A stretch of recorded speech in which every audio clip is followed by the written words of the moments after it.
Hello and अस्सलाम वालेकुम to everyone, welcome back to on my YouTube channel guys. हम पढ़ रहे हैं अल्फ़ाबेटिकल सीरीज़। तो अल्फ़ाबेटिकल सीरीज़ हमारे बहुत सारे एग्ज़ाम्स में होता है और जिस एग्ज़ाम के लिए आप पढ़ रहे हो उस एग्ज़ाम में भी है ओबियसली। तो ये अल्फ़ाबेटिकल सीरीज़ जब हम पढ़ेंगे तो ये हम काउंट करते हैं प्रॉब्लम्स बेस्ड ऑन अल्फ़ाबेट्स। तो प्रॉब्लम्स बेस्ड ऑन अल्फ़ाबेट्स, जो जितने भी प्रॉब्लम्स अल्फ़ाबेट्स से बनते हैं, तो ये उन प्रॉब्लम्स का एक छोटा सा प्रॉब्लम है जिसको हम कहते हैं alphabetical series.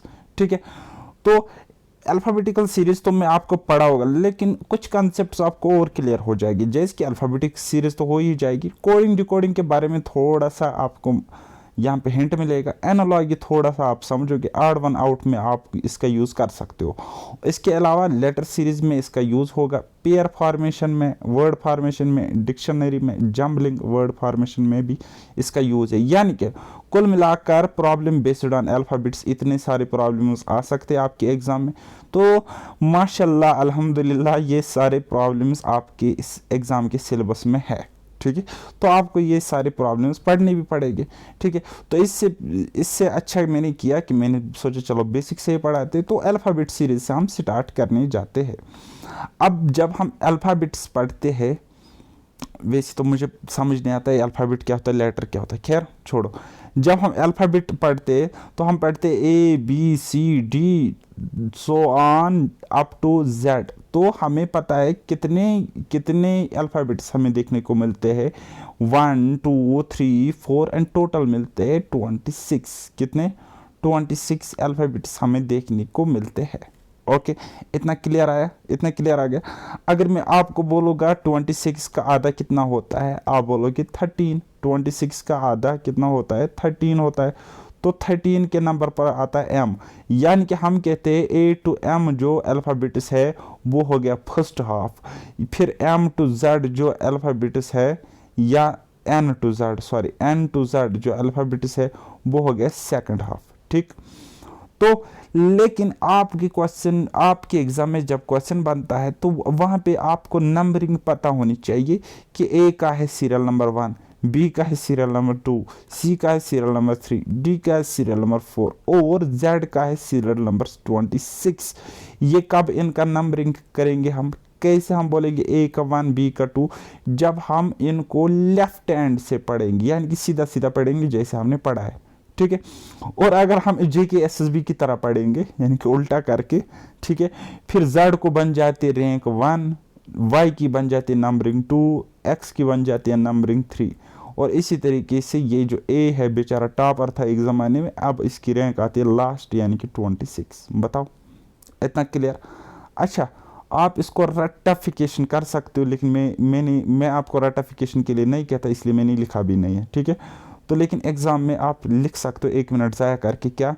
A B C D dash dash dash dash so on Z. ठीक है, जेड तक लिखोगे, फिर यहाँ से लिख के आओगे ए बी सी डी, ठीक है, सो ऑन, यहाँ पे आ जाएगा जेड।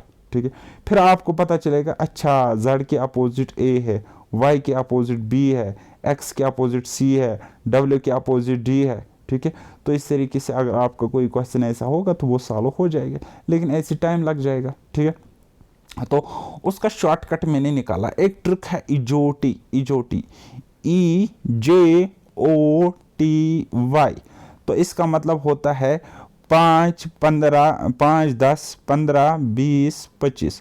तो इसका मतलब होता है ई की प्लेस है 5, जे की प्लेस है 10, ओ की प्लेस है 15, टी की प्लेस है 20 एंड वाई की प्लेस है 25, और फिर जेड की प्लेस है 26। तो ये हो गया, जब आप लेफ्ट हैंड से जाते हो तो ये ट्रिक काम करेगी। वैसे अगर आप राइट हैंड से भी आओगे तब भी ये ट्रिक काम करेगी। कैसे करेगी, अभी रुको ज़रा, सब्र रखो। ठीक है, चलो जी, अगर हम देखेंगे टाइप्स ऑफ सीरीज़ कैसे कैसे होते, एक होती है फॉरवर्ड सीरीज़, यानी कि मूविंग फॉरवर्ड वे, या हम बोलेंगे लेफ्ट हैंड से। तो इस तरीके से A B C D E F G H I J K L M N O P Q R S W X Y Z, ठीक, यहाँ तक।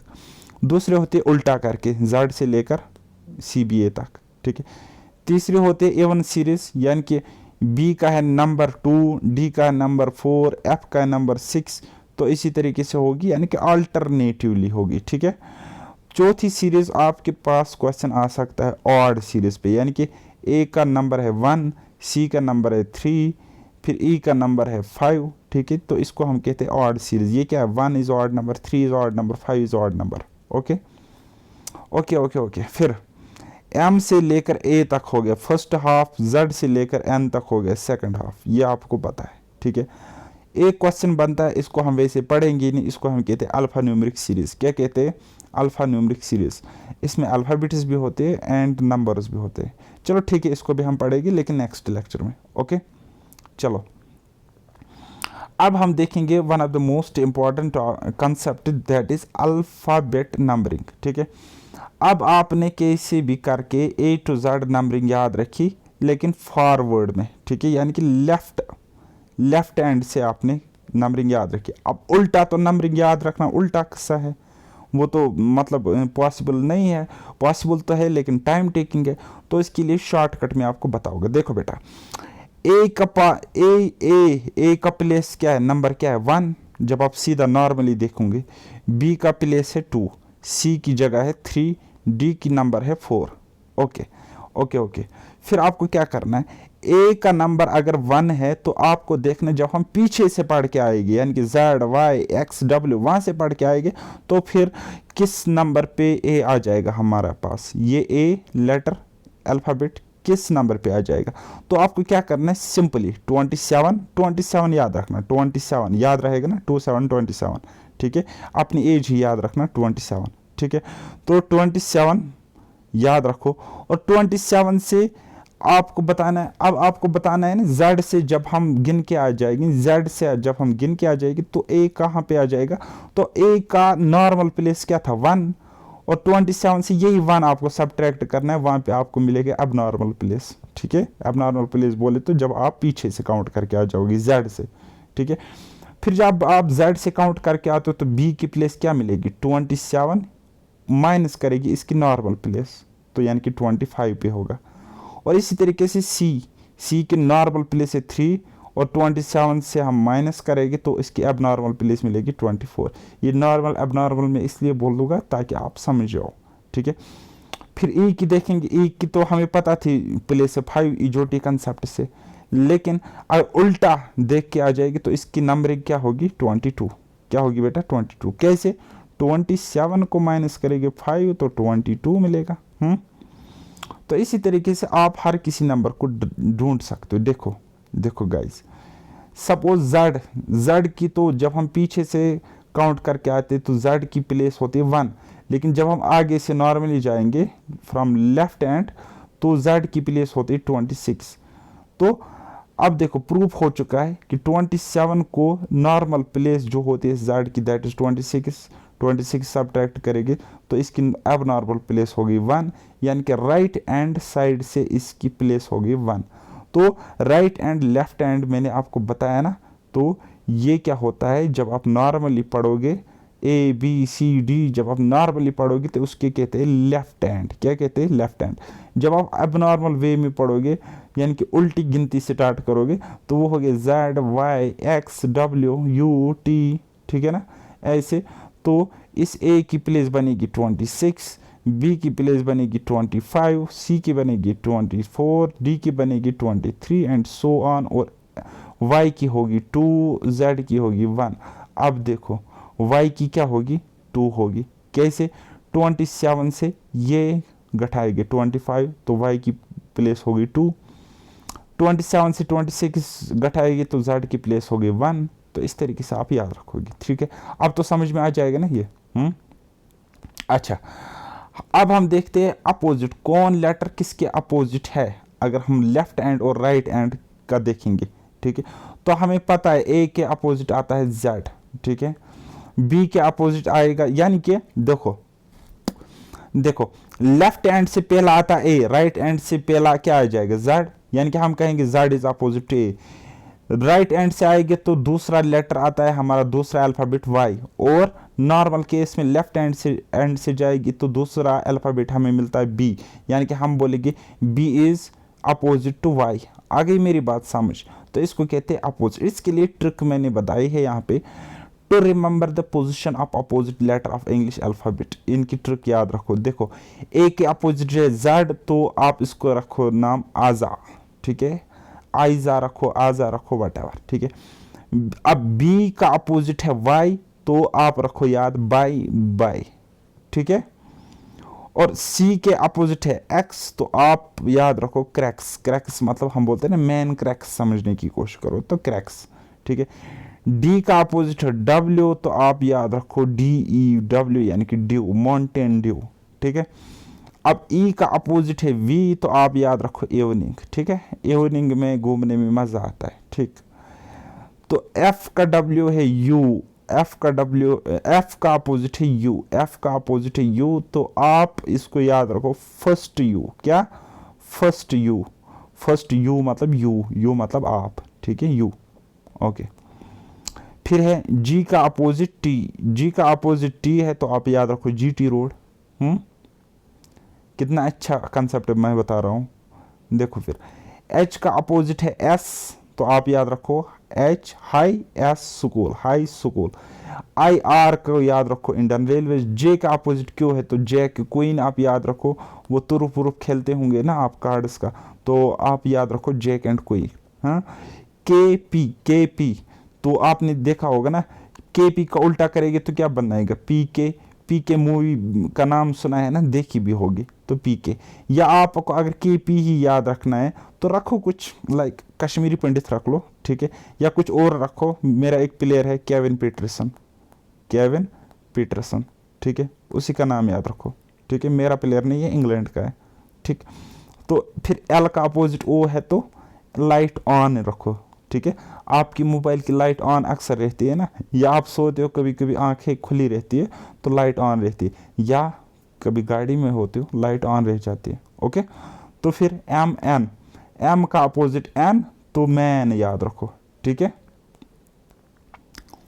कुछ क्वेश्चंस देखते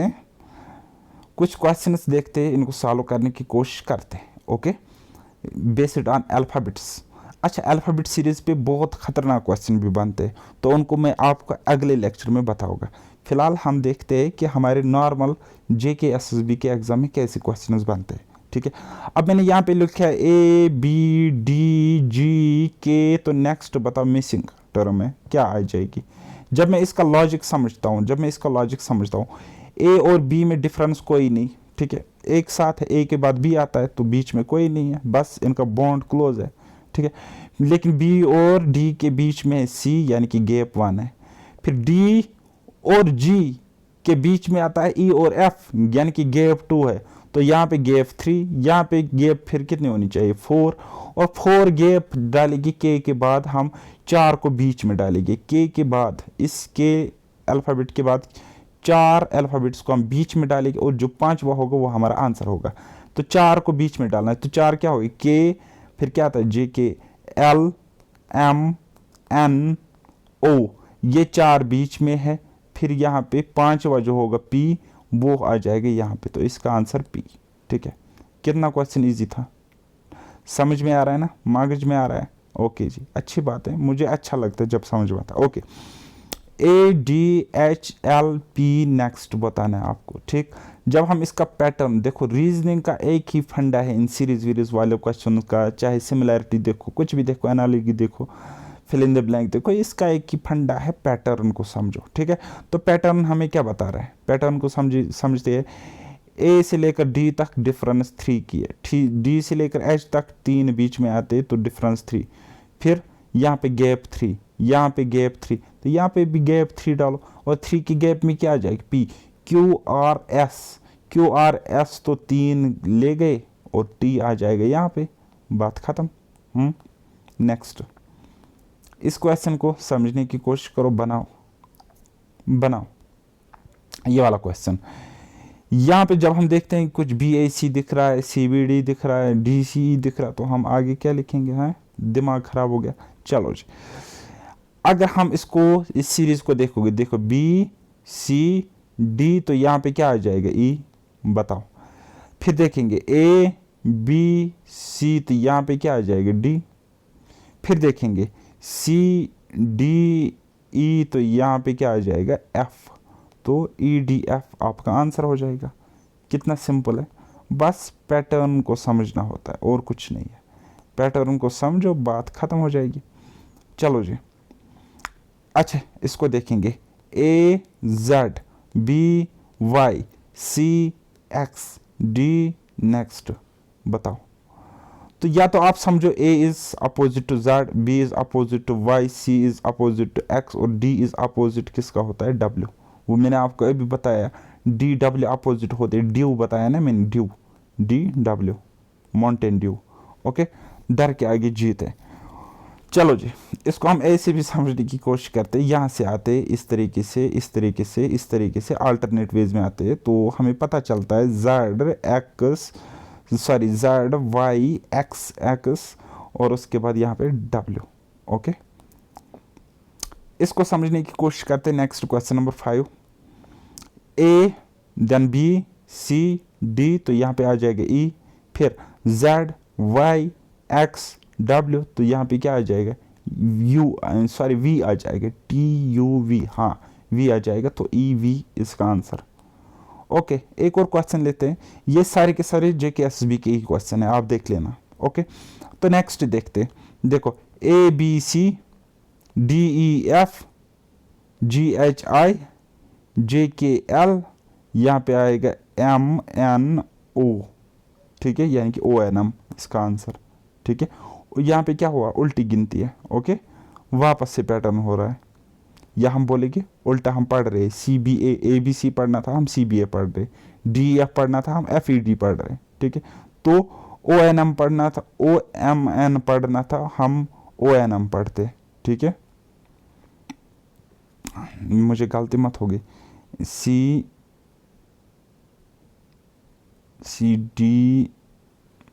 चलो ठीक है, ABCDEFGHIJKLMNO, हाँ ठीक है। ओके, ये वाला क्वेश्चन देखते। अब देखो यहाँ पे ये दोनों टर्म्स हो सकती है, क्योंकि क्वेश्चन का पैटर्न थोड़ा सा डिफरेंट है, ऑप्शन इस पे डिपेंड करेगी ये क्वेश्चन, तो खुद समझ लेना। ठीक, next question as it is railway NTPC का क्वेश्चन है। वैसे मैं आपको एक बात बताऊं, मेरा एग्जाम है 16 जून को एंड 17 जून को, RRB NTPC CBT 2, लेकिन मूड नहीं है देने का। पिछले ज़माने में कुछ साल पहले फॉर्म भरा था, CBT 1 उसका क्लियर हुआ, अब CBT 2 है, तो अब मुझे इंटरेस्ट भी नहीं रहा। तो ये उसी CBT का क्वेश्चन है, CBT 1 का। If we start counting from K से हम स्टार्ट करेंगे, के से हम स्टार्ट करेंगे। ठीक है, तो which will be the 7th letter of the alphabet, तो 7th लेटर कौन सा होगा।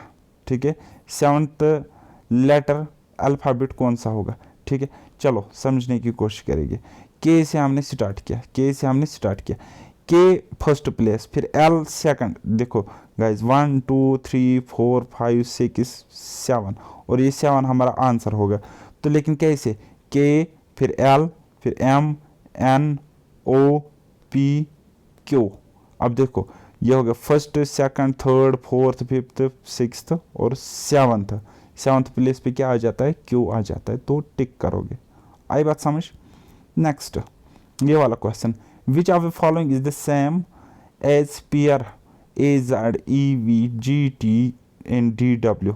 ठीक है, तो इस इनके जैसा कौन सा इसमें पेयर आपको दिख रहा है ऑप्शन में, तो हमें पता है ये इसका अपोजिट, ये इसका अपोजिट, ये इसका अपोजिट, यानी कि ये जो आपको पेयर्स दिख रहे हैं ना, ये यहाँ पे जो आपको लेटर्स दिख रहे हैं ये एक दूसरे के अपोजिट है। ठीक है, तो ये इस एक दूसरे के अपोजिट है, तो मैंने आपको बताया अपोजिट हाई स्कूल होता है HS, तो टिक करोगे।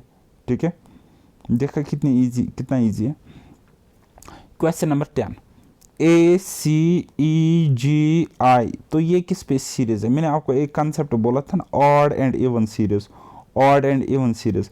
देखो गाइज, मुझे इन टॉपिक्स में आपको ज़्यादा क्वेश्चन दिखाने की भी ज़रूरत नहीं, क्योंकि आपको कुछ ट्रिक्स कुछ टिप्स में बताओगे रीजनिंग में, और बाकी आपको करने है बाद में प्रैक्टिस, और प्रैक्टिस की क्लासेस में मैराथन क्लासेस भी लेके आऊँगा यूट्यूब पे।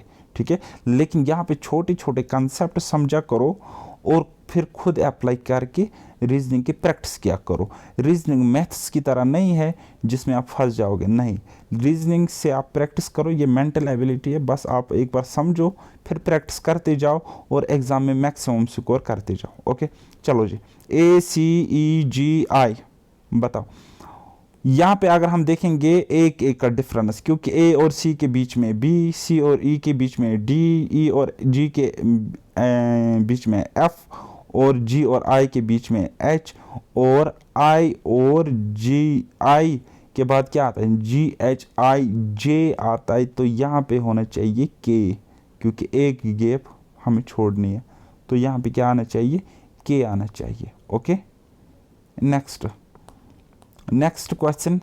अच्छा, ये आपको एनालॉजी वाला क्वेश्चन है, ठीक है। मैंने आपको नंबर एनालॉजी पढ़ाई ना, अब हमें पढ़नी थी अल्फ़ाबेट एनालॉजी।